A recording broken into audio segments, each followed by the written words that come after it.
kuwakilisha wananchi wao kwa hizo siasa zao.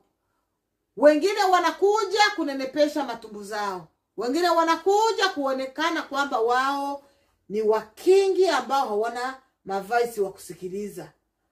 Wao ni wamemaliza vyote. Kana kwamba hicho kiti hata kitoka hiko hakuna mwenye aliwahi kuikala kwa hicho kiti. Hapo ndipo watu wanapojidanganyia. Ukijua kwamba kwa hicho kiti ambacho nakaa heko kuko mwenye alikalaga heko naye haiko heko, utajinyenyekeza ujue kwamba na mimi kesho kutwa nitatolewa kwa hiki kiti au nitatoka kwa hiki kiti. Utajinyenyekeza na kufanya ile kazi vizuri.